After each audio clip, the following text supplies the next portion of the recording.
मेरा नाम संगीता गुप्ता है। मैं चंडीगढ़ रहती हाँ। तो आपको भिलार के बारे में पता है, जो एक छोटा सा गांव है महाराष्ट्र में? ना, मैं कभी सुनिया नहीं। Hello, I am Swayam from Ahmedabad and I have not heard of any place called Bilhar. Hi, I'm Aryan from Chennai. I have not really heard about a place called as Bhilar. நான் கோயம்புத்தூர்லேருந்து சஞ்சீவ் பேசுகிறேன்.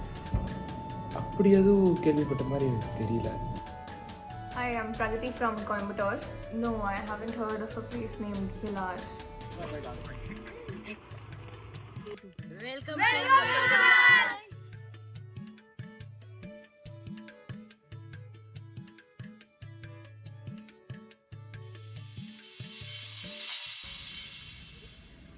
नमस्कार, मी उमा शिंदे. भिलार हे पहिल्यांदा तसं बघायला गेलं तर स्ट्रॉबेरीचं गाव म्हणून प्रसिद्ध होतं. इथं जी की महाबळेश्वरची स्ट्रॉबेरी म्हटलं जातं, तर ती 80% स्ट्रॉबेरी ही भिलारमध्ये होते. पुस्तकांचं गाव भिलार, भारतातलं पहिलं पुस्तकांचं गाव जे म्हणून ओळखलं जातं, ते पुस्तकांचं गाव भिलार या प्रकल्प कार्यालयामध्ये तुम्ही आलेला आहात. आणि इथं मी कार्यालयीन सहाय्यक म्हणून काम बघते. आणि इथं आम्ही येणाऱ्या वाचक पर्यटकांना इथं तुम्हाला जी काही माहिती आवश्यक आहे ती माहिती तुम्ही मला विचारू शकता. नमस्कार, माझं नाव राजेश जाधव आहे. पुस्तकांचं गाव प्रकल्प कार्यालयात मी कार्यालयीन सहाय्यक म्हणून कामास आहे. आता ह्या गावामध्ये अशी एकूण 35 ठिकाणं आहेत. भारतातलं हे पहिलं पुस्तकांचं गाव आहे. कथा, कविता, कादंबरी, बालसाहित्य, स्त्री साहित्य, लोकसाहित्य, चरित्र, आत्मचरित्र, विनोदी हा जो साहित्य प्रकार आहे हा असा या 35 ठिकाणी विभागून ठेवण्यात आलेला आहे. आता हा शासनाचा प्रकल्प आहे. महाराष्ट्र शासन मराठी भाषा विभाग याच्या अंतर्गत राज्य मराठी विकास संस्था काम करते, त्यांचा हा प्रकल्प आहे. त्यामुळे शासनानं या प्रकल्पातली ही सगळी पुस्तकं, कपाटं, खुर्च्या, टेबल, स्टँडी हे सगळं साहित्य लोकांना पुरवलेलं आहे.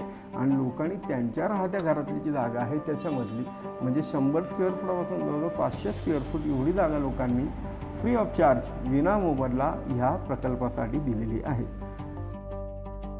जसं की आपल्या लायब्ररीमध्ये सुद्धा प्रकार आहेत, जे की आमचं पुस्तकांचं गाव जे आहे हे मुक्तद्वार पद्धतीनं इथं लायब्ररी सारखं सगळे रूल्स आहेत असं नाही आहे की हे मुक्तद्वार पद्धतीचं ग्रंथालय म्हणा किंवा वाचनालय म्हणा तुम्ही म्हणू शकता. ग्रंथालय आणि पुस्तकांचं गाव याच्यामध्ये थोडासा फरक आहे.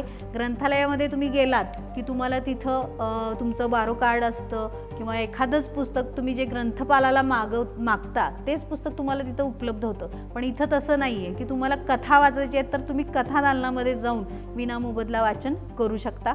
आणि आमचं समोर प्रकल्प कार्यालय आहे.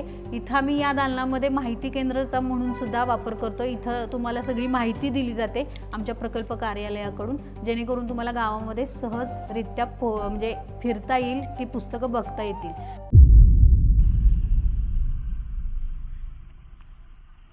ॲक्च्युली जेव्हा हे सुरू झालं होतं, विनोद तावडे यांनी जेव्हा याची कल्पना मांडली होती ना, तेव्हा पेपरमध्ये त्याचं बरंचसं लिखाण आलं होतं. आणि काही आमच्या माध्यमातून म्हणजे आम्ही कलांगण म्हणून एक संस्था चालवतो, त्याच्यामधून ह्या गावासंदर्भात माहिती मिळाली होती आम्हाला. आज आम्ही वाईला फिरण्यासाठी चाललो आहे. ॲक्च्युली इथे यायचं डोक्यामध्ये होतं आमचं, फक्त ते कोणत्या मार्गाने यायचं ते कळलं नव्हतं. पण आता येता येता इथे बोर्ड दिसला म्हणून आम्ही इथे आतमध्ये शिरलो होतो. मग केवळ नुसतं येऊन बघून नुसते बोर्डाचे फोटो काढून जाण्यापेक्षा प्रत्येक घरामध्ये जाऊन वेगवेगळ्या प्रकारचं साहित्य वाचन करणं हे अधिक सोयीस्कर आहे किंवा आपल्यासाठी चांगलं आहे असं माझं तरी मत आहे. परत कधीतरी आमचं येणं होईल त्यावेळेला नक्की आम्ही इथे राहायला येऊन काही गोष्टीचं वाचन करू अशी आमची तरी मनीषा नक्की आहे. बाकीच्यांनी ते जरूर करावं, कारण जेवढं महाबळेश्वर गिरीस्थान म्हणून किंवा पर्यटन म्हणून महत्त्वाचं आहे, तसं पर्यटनामध्ये हे एक वेगळं पर्यटन स्थळ आहे की ज्याचा वेगळा अँगल आहे एक्सप्लोअर केलेला. त्यामुळे जरूर सगळ्यांनी याचा विचार करायला हरकत नाही. आणि भिलारसाठी म्हणून स्वतंत्र दिवस काढून यावं. इतकं सुंदर, स्वच्छ आणि चांगल्या कल्पनेतलं गाव आहे असं मला तरी वाटतं.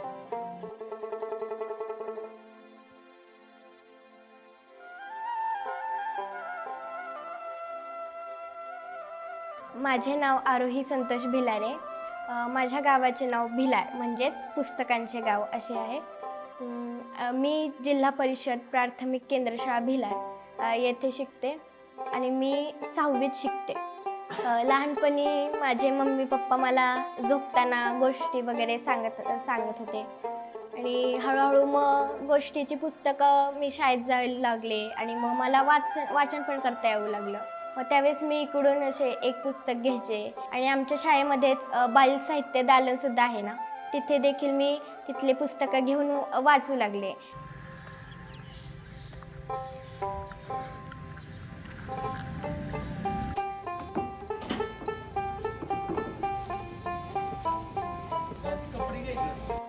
माझं नाव सौ सारिका अजय मोरे. इथलेच आहे आम्ही भिलारचे रहिवासी आणि इथे निसर्ग पर्यावरण पर्यटन ह्या 3 विषयांची पुस्तकं इथे आहेत.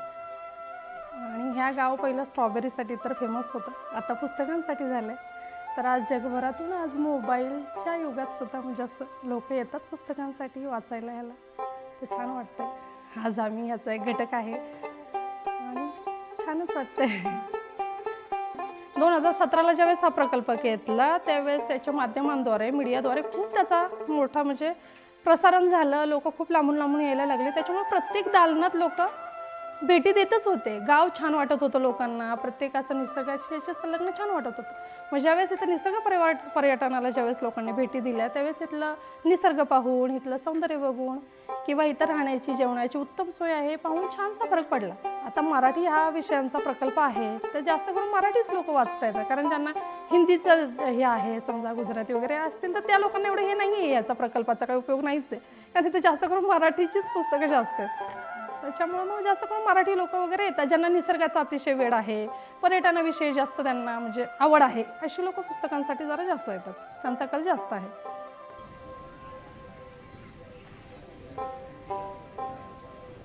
नंतर सर्वात जास्त जर पर्यटक येतात आणि येतात महाबळेश्वरला येतात ते 25 ते 30 लाखच्या दरम्यान पर्यटक येतात. आणि मग ते पर्यटक येतात तर मग ही पुस्तकं वाचायचं जर त्या पर्यटकांनी वाचली पाहिजेत. मग सर्वात जास्त लोकसंख्या कुठे येते महाबळेश्वरला. मग ते महाबळेश्वरच्या परिसरामध्ये कुठेतरी हे पुस्तकांचं गाव काय. मग ते सगळे फिरले आणि नंतर त्यांना भिलार सापडलं. हा एक इतिहास आहे सगळं. मराठी वाचन साहित्य प्रकार जे आहेत त्या साहित्य प्रकारानुसार आपण प्रत्येक दालनामध्ये पुस्तकं ठेवलेली आहेत. आमचा प्रकल्पाचा उद्देश हाच आहे की इथं या, हे सगळं बघा आणि एक इन्स्पायरेशन घेऊन जावा. म्हणजे डॉक्टर बाबासाहेब आंबेडकरांनी म्हटलं होतं वाचाल तर वाचा, त्यानुसार इथं आल्यानंतर ही सगळी इन्स्पायरेशन तुम्ही घेऊन जा आणि खूप खूप वाचा. तर एवढंच आहे की फक्त जे कॉलेज स्टुडंट आहेत किंवा काय त्यांनी येऊन व्हिजिट केलं पाहिजे.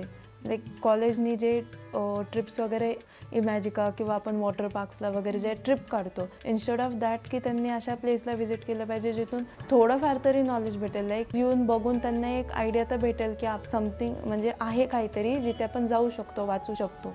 जे की ऑनलाईनसुद्धा तुम्ही वाचन करू शकता आणि तुमच्या मनामध्ये हा येतं की मी हे ऑनलाईनसुद्धा वाचन करू शकतो, पण या निसर्गाच्या सानिध्यात तुम्ही इथे येता, ही पुस्तकं बघता, हाताळता, चाळता आणि वाचन करता, त्यावेळी तुम्हाला आणखी ती वाचाविषयी वाटतात.